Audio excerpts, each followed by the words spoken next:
Oh sahabat pejuang subuh, semoga kita selalu diberikan kesehatan dan kekuatan iman dan Islam. Perdebatan memang selalu mengundang rasa ingin tahu kita, dan perdebatan memanglah hal yang lumrah terjadi. Khususnya yang akan kita bahas dan tonton videonya saat ini, yaitu debat Islam versus Kristen tahun 2022. Admin di sini tidak ingin membuat sebuah adu domba, melainkan hanya untuk sebuah pembelajaran untuk kita semua. Mari kita simak videonya. Bismillahirrahmanirrahim. Pada mulanya adalah firman.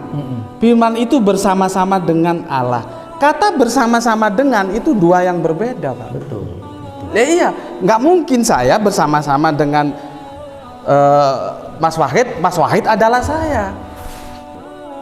Logisnya gimana, Pak?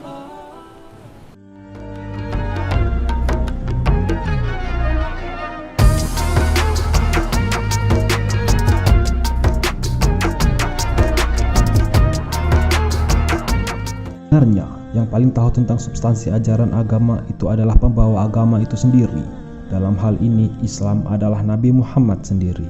Sementara itu, bagi selainnya, tidak mengapa jika dikatakan sekedar menurut persepsinya masing-masing.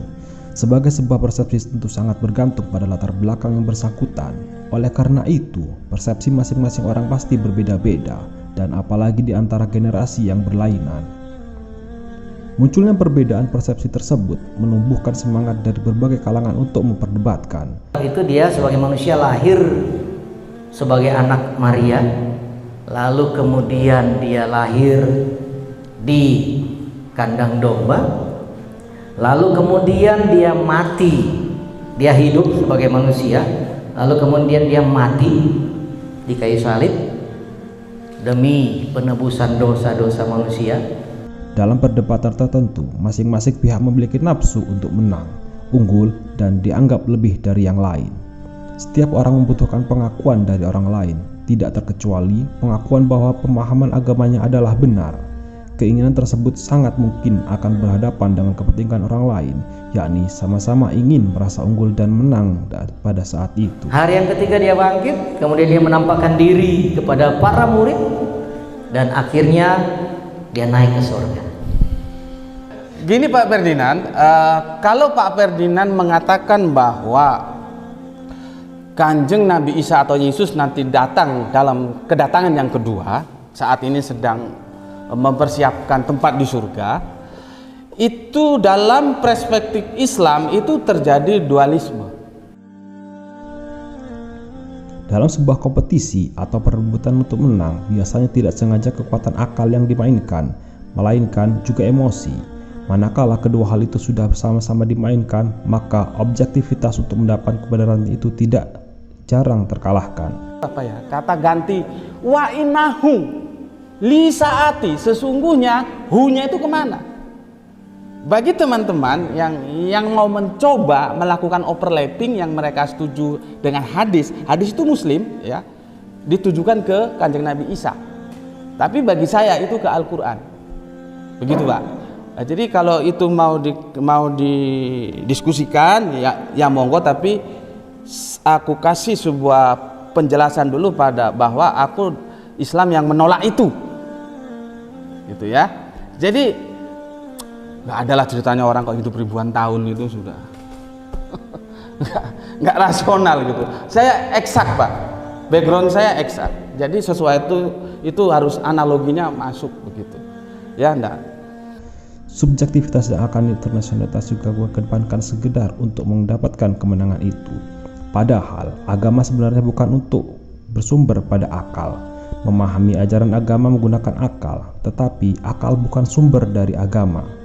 Dia setara, dia berada bersama-sama dengan Allah. Jadi dia pada zaman awal mula itu, dari kekekalan itu dia sudah ada bersama-sama dengan Allah. Lalu ditegaskan frase yang terakhir bahwa ya firman itu adalah Allah. Begitu. boleh saya potong? Silakan. Kalimatnya kan jelas, Pak. Ya, kalimatnya kan jelas. Pada mulanya Kang Mas Wahid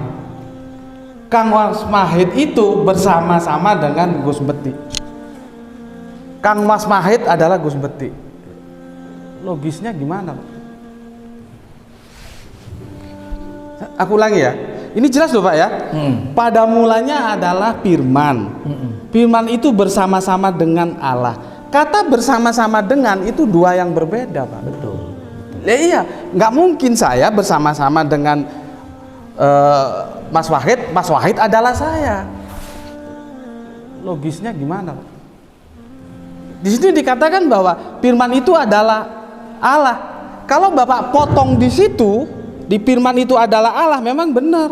Cuma kan kita tidak boleh potong, itu harus dalam satu rangkaian narasi, ya. Seperti ini loh Pak. Pada mulanya Aqua bersama-sama dengan ballpoint. Aqua adalah ballpoint. Ini logikanya sulit Pak. Kecuali Bapak mengatakan bahwa itu bahasa sastra is okay. Bahwa lagu dangdutun mengatakan cemara biru, padahal sampai mampus nggak ada cemara biru itu. Jadi ini sebetulnya adalah karya sastra yang masuk ke dalam Injil karangannya Yohanes. Kalau Bapak bilang itu sebuah karya sastra, saya bisa nerima. Tapi kalau Bapak bilang ini sebagai sumber dasar untuk mengatakan Yesus adalah Allah, saya kira sesuatu yang lemah. Karena ndak mungkin ya, pada mulanya Mas Wahid bersama-sama dengan Gus Beti, Mas Wahid adalah Gus Beti. Kan kacau gitu Pak. Iya. Iya, tanggapin ya. Jadi maksudnya bukan begitu, tentu saja.